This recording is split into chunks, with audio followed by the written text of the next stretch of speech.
Hey guys, what's up? This is Efrol here once again, and this is the third and last section of our basic tips for to improve your photography. And so I'm here today to tell you about something really important in your photography. And today we are going to take the topic of how to compose your photos that gives you the best output in your photographs, and what are the basic elements to get the best composure out of your photographs. So here it goes, and hope you enjoy it today.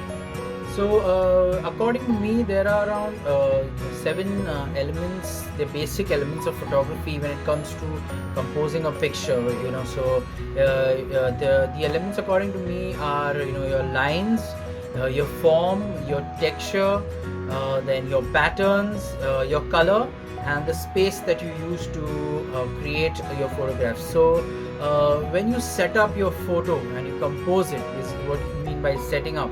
And you position your camera in such a way that you want to get the best looking shot out of it. That's what you call a composition of your photograph, and that's how you represent all these elements that I mentioned, to make the photograph look the best to the person who's looking at it.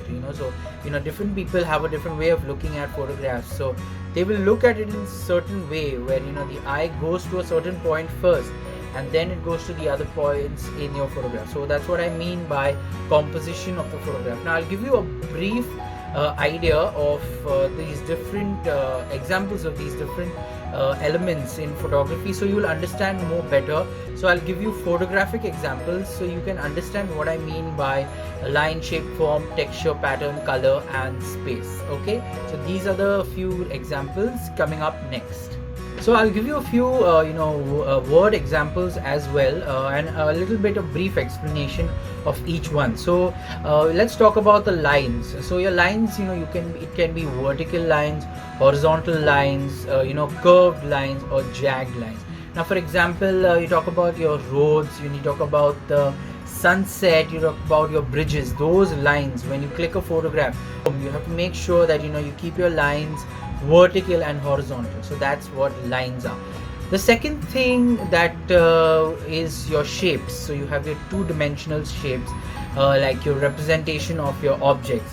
So say for example, you're clicking a silhouette with the sun in the background, or your photographs of your birds. So that's kind of the shapes. The third one is your form, which is your the three-dimensional representation, by using your lighting and your shadows, which gives you a 3D effect.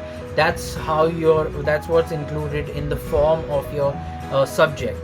The next one is your texture, which is really very interesting, because nowadays lots of people are doing a lot of experimentation, a lot of textures, like for example your leaf, your texture of your leaf, those kind of textures. It makes easy to see whether your surface is smooth or whether your surface is a little rough. So those kind of textures that bring out the best in your photograph.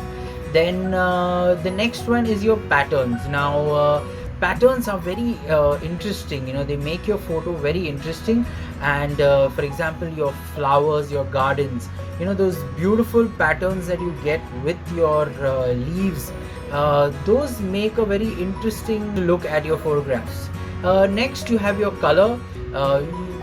Color is something that's just everywhere, and you can just find color in all kinds of subjects. So color is something that brings out the best like in your photograph. For example, if you're clicking a sunny day, go to the beach, and you find that there are no clouds, there is just it's plain white, it won't be as interesting as finding a day where the sky is nice and blue, and you have your lovely clouds. So that's what the difference it makes into your photographs and brings out the best.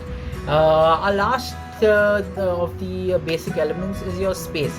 So now when I talk about space is very important in many walks of life. How you use your positive space and how you use your negative space. So I don't want to go into too much depth. You can definitely Google stuff like that, and you can see what I mean by space. And one important thing when it comes to space is, in the photography world, we use something called the rule of thirds. So what is the rule of thirds? So you take a photograph and you put two horizontal lines, okay, at equal distance from it, and two vertical lines at equal distance. This is it, and it's not a hard and fast rule. It's just a basic general rule where you place your subject in between the lines of these, the grids. Do not keep them in the center of the segment, but keep them along the cross lines. I'll show you the example so you'll understand. And that's what makes your photo more interesting. So a human eye perceives a photo, or a subject in such a way that that's the best position to keep it. So it's on the left or on the right side of the grid. You understand, as and when you go more into depth about the rule of thirds, and how it impacts your photographs so strongly. So to end these these basic tips about photography, my suggestion to all of you would be, don't stick by these rules, because it's a different thing to rules are meant to be broken, is what I'm trying to say. And sometimes you get the best photographs by doing things differently, and it could be just out of this world, something that no one has ever thought of. So be free, be happy doing what you want to do, and all the best to everybody. And thank you for listening to me jabber through these tutorials, and I love you guys. All the best. If you do have any questions, queries, do let me know. If anybody wants to intern with us, do give us a call. If there is anything, we will definitely help you out. We can help you join our team. It's beautiful. We love you guys. All the best. Kudos.